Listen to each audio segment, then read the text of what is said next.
Let's give Oshur a massive round of applause. He comes on stage. Thank you so much. You get a bigger round of applause than me. Oh, no, that's all right. Yeah. But if you've never seen The Masked Singer, you're probably a mask. Who wants a box of Smarties? There you go. Unreal. Good afternoon, ladies. Oh, come on.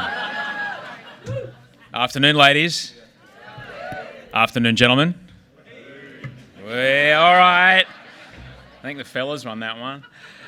My name's Osher Günsberg, and if I'm unrecognisable to you, that's totally understandable. Since I started in television in 1999 at the Foxtel Wharf, which is about 100 metres from where we sit, I've been on 10 different TV shows, had 3 different names, and possibly 21 different haircuts. It was a time when television was in 4x3 and apparently steam-powered. A lot has changed since those blurry days of music television in the late 90s. Back then, integration, it was simply just a more fancy version of show and tell. I would just hold up the latest Nokia phone to the camera and explain how easy it was to send a picture message to Jabba on the other side of the studio. Of course, picture is a generous term. It looked more like an arrangement of Duplo Lego in the form of a face or maybe a dog. Can't do a lot with 1 megapixel. But it was a thrill. It was an absolute thrill. And as far as engagement went, at first we would get faxes from fans who like elaborate hand-drawn faxes with portraits of Justin Timberlake because they wanted to see their new NSYNC song on the music video. But then one day, we had a laptop on the studio set and we had the IRC chat room going on. If you're under the age of 24, you have no idea what I'm talking about.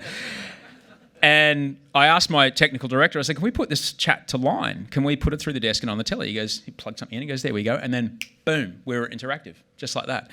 And it was extraordinary, but we did have some pretty visionary people helping us out. Barry Chapman, Jackie Riddell, and Ben Richardson, who were working there at Channel V at the time. They were fundamentally important in spearheading that kind of stuff. We came up with all these wild ideas and they went, all right, we'll give it a shot. And we were doing things like, we were doing SMS voting years before Idol ever tried it. Speaking of Australian Idol, I might make a few tears of wistful memory come to eye, but can you believe that on a regular night in the latter part of the competition, we'd be getting 2.5 million people watching us on a Sunday night? That's not even a grand final. Hi, Matt Corby. You like to pretend that moment never happened. It did. Of course, this was a time YouTube hadn't even been invented, Foxtel penetration wasn't anywhere near where it is today, and the internet actually made a noise when you dialed it up.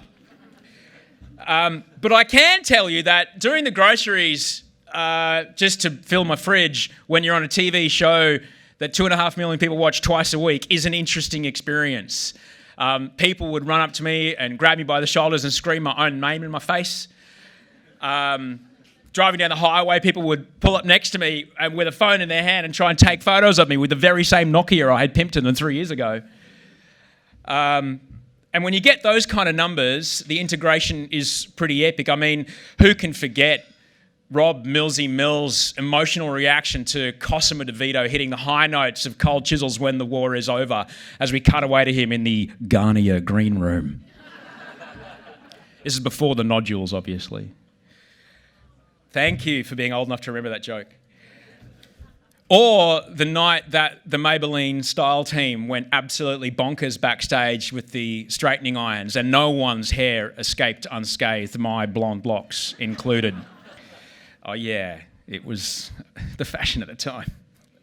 And it's not my most favourite moment of integration, however.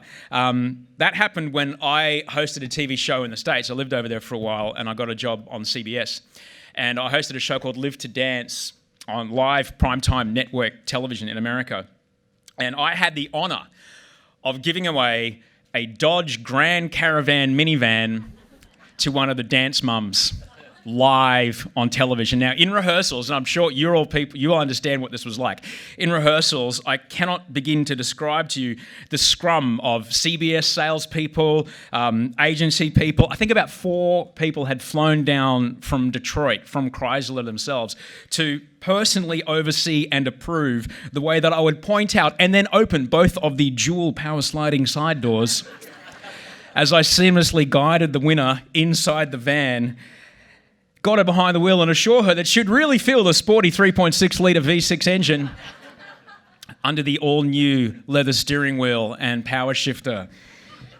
No more than 3 features, please, Andrew. The test groups have shown that they get confused if you show them more than 3 features, and these 3 are the 3 that tested the highest. We trust that you're in alignment with this messaging. Yes, Kent, I am. And when we went live, sure enough, I grabbed the excited winner out of the crowd and I took her over to this actual Dodge Caravan minivan parked on the shiny studio floor. And I led her inside at CBS Television City on Beverly and Fairfax. You know the one.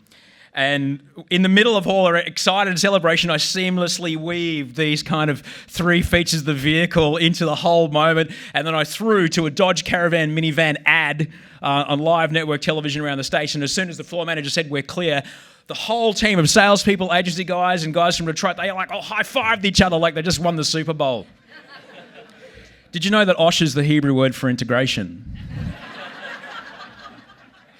Of course, television has come a very, very long way since then. Multiple screens pull our eyeballs in every direction, but the numbers clearly show that it's the strongest content that engages them. I don't need to tell you that overnight ratings no longer tell the whole story. BVOD has had such incredible growth anecdotally. In my experience, we are back where we were on those big idle days. You only need to look at a show like The Bachelor as far as engagement. By season 4, I remember telling Sean Murphy, my producer, I started to once again experience people grabbing me on the street and even shouting my name as they passed me by in a vehicle just in case I'd forgotten it.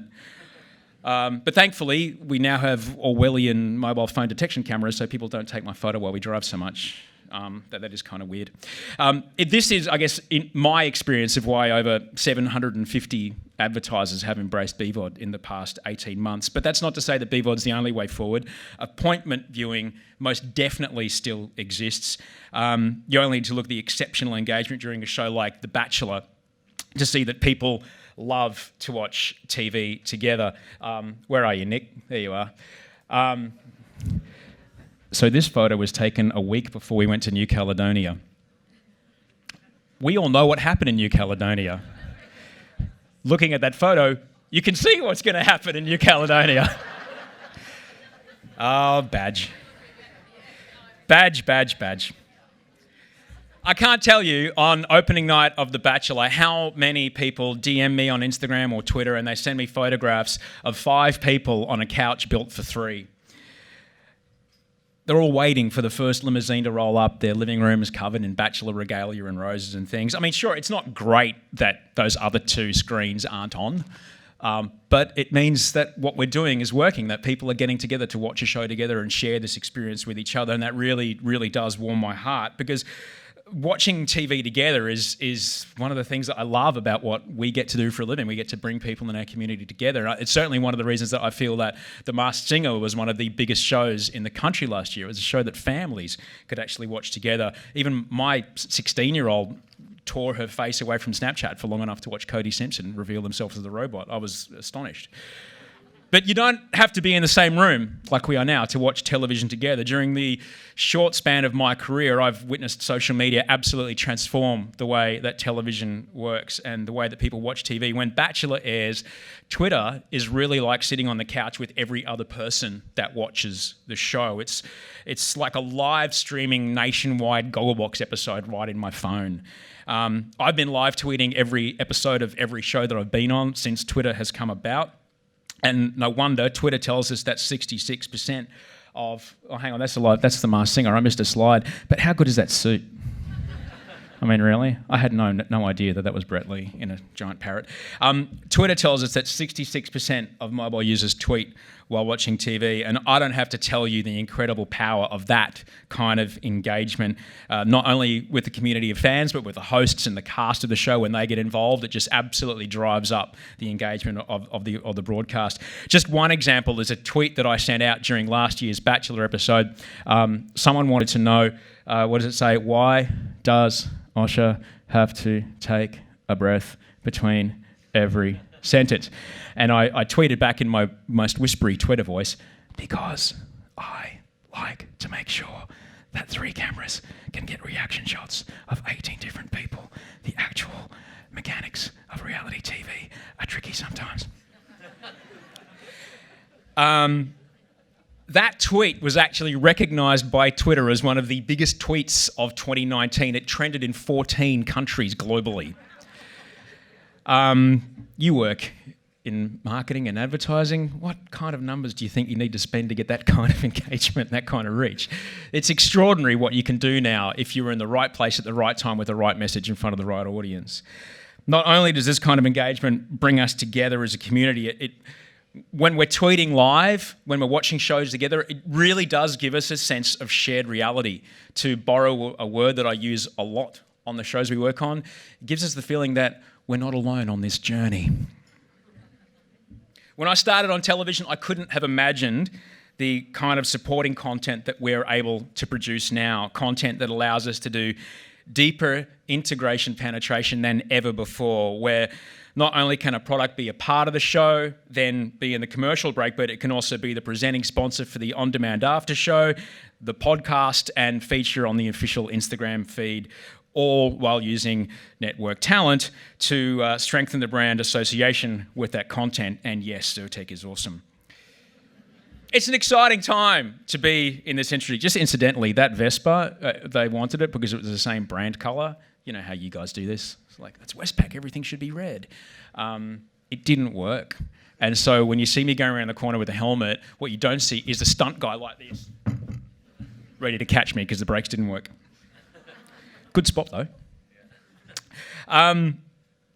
We're no longer... I'm really grateful, like I said before, I'm really grateful to be making programs that bring people together, and I'm grateful to offer these people more engaging content than ever before in my career. No longer are we just in living rooms across Australia, but we're on the laptop in a bedroom, we're on a phone on a bus, we're on the screen on the back of a plane seat, and we're a podcast that helps your commute to and from work.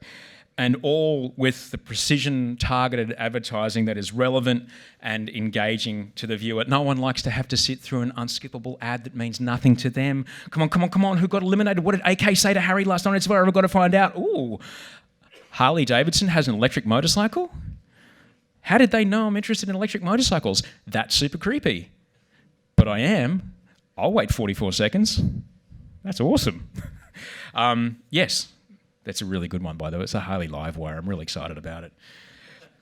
It's pretty clear that no matter where the screens end up, as long as we keep engaging people with must-see content, we will still play a vital role in bringing people together and really being a part of creating those cornerstone cultural moments that define a generation. I'm very, very lucky that in my career, I've sat front row at some of those moments that we all remember as like, oh yeah, it was a defining time of our nation. Like that first Australian Idol, the night that Shannon Noll won.